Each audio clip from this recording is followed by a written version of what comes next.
Um outro aspecto importante dessa versão sexta do Manual de Balanço de Pagamentos é o destaque que é dado a um outro demonstrativo estatístico, que é a posição internacional de investimento, lembrando e ajudando a fixar o balanço de pagamentos captura fluxos, ao passo que a posição internacional de investimentos nos fornece estoques.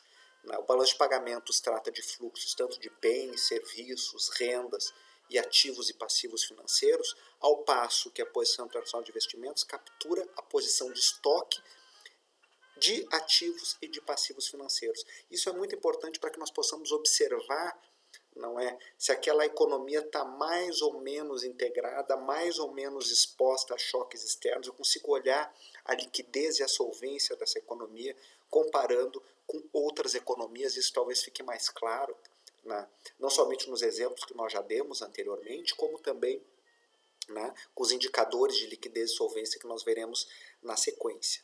A diferença entre o ativo e o passivo é o valor líquido da posição internacional de investimentos. Então, há países que possuem mais ativos que passivos, né, tem uma posição líquida positiva, e países que têm um passivo maior do que o ativo.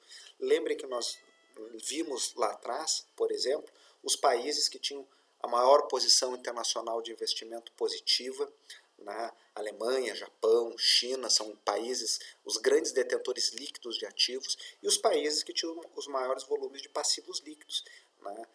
Chamando a atenção o fato de que os Estados Unidos é a maior economia do mundo e que individualmente é o país que tem mais ativos, né? Os residentes nos Estados Unidos, empresas, pessoas físicas e governos, possuem o maior volume de ativos contra o resto do mundo, mas o resto do mundo, investidores, pessoas físicas, pessoas jurídicas e governos, possuem um volume ainda maior de ativos nos Estados Unidos.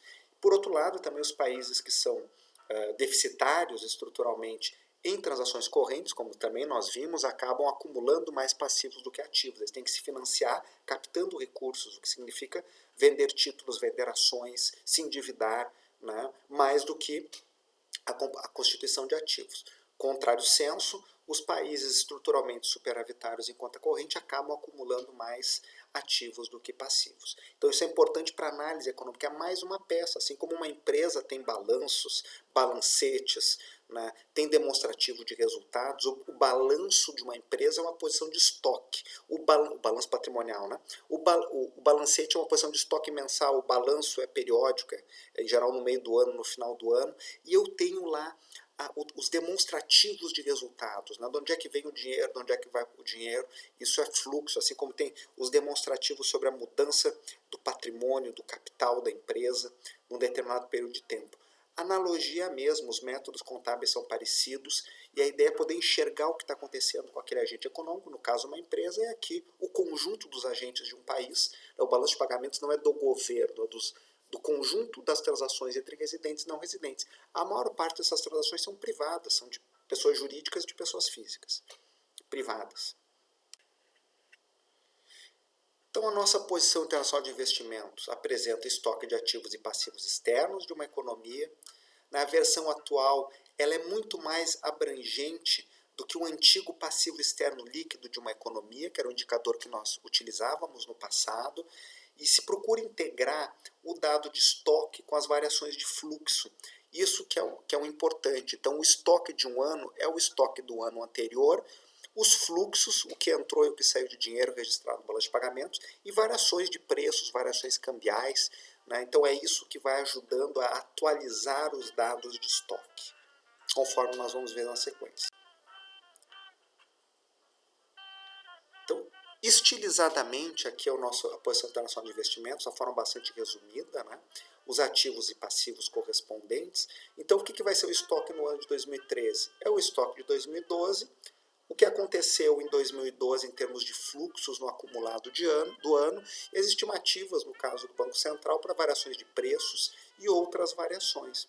Vejamos um exemplo com os dados mais recentes que nós tivemos acesso.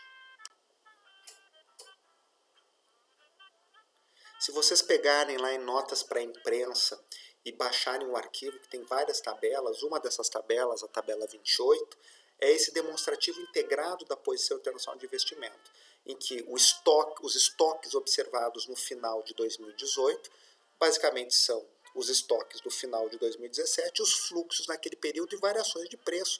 Essas variações podem ser bastante significativas, né? Então é isso que vai caracterizar a posição de estoque num determinado momento, né? O fato do Brasil é uma economia que tem mais passivos do que ativos, isso implica que nós vamos pagar mais lucros, juros, dividendos, etc., do que receber, né?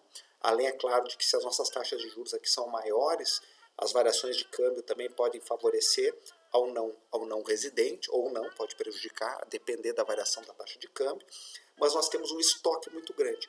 Quanto maior é o estoque, né, aquele investimento direto estrangeiro, lá que em 2018 nós tínhamos 737 bilhões, bom, são empresas que estão produzindo no Brasil, contribuindo para o desenvolvimento brasileiro, mas implica também a presença dessas empresas que nós temos que pagar lucros, juros, dividendos por essa presença.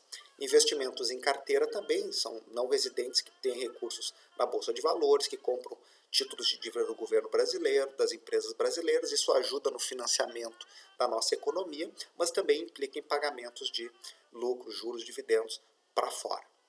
E vice-versa, nós recebemos, mas nós pagamos. E nós recebemos menos do que nós pagamos, né? Isso tem uma implicação lá dinâmica ao longo do tempo. Agora vamos nos concentrar num aspecto que houve uma alteração, vamos chamar de radical, porque muda completamente o que havia antes. Até a versão 5ª do Manual de Balanço de Pagamentos era aquilo que nós já havíamos comentado. Sempre que entravam divisas no país, dólares para facilitar, lançava-se a crédito. Sempre que havia uma saída de recursos, a débito. Isso nas contas operacionais, quase todas, com exceção de uma, né? A nossa conta de haveres de curto prazo, que era o contrário. Exportei, creditei, sinalzinho positivo lá em mercadorias, balança comercial, o caixa aumentou, debito caixa, sinal negativo. Importei, pagando à vista, está lá registrada o sinalzinho negativo, como vocês viram, inclusive, no exemplo que eu trouxe anteriormente, em importações de mercadorias, e um crédito correspondente no caixa que vai estar diminuindo. Na versão 6ª do Manual de Balanço de Pagamento, os sinais positivos estão mostrando, né, exportações e importações, receitas e despesas de rendas, receitas e despesas de transferências e aumentos de ativos e passivos. Então não importa, não é positivo para receitas, negativo para despesas. Esqueçam, isso não tem mais, né? Vai ser tudo positivo. Quando é que é negativo? É negativo quando, né, se indica uma renda, né, uma perda patrimonial, por exemplo, que pode acontecer lá fora ou aqui dentro. A redução de um ativo ou passivo, não é, quando há um desinvestimento, há um anúncio de investimento e esse investimento não acontece mais, né, isso pode ser registrado como uma variação negativa, né? O negativo aqui não significa mais saída de divisas do país estrito sensu, mas sim processos de perda, né, de redução de algum fenômeno econômico. De modo que, por exemplo, para simplificar, uma exportação vai com sinal positivo, uma importação também. A balança comercial é uma menos a outra.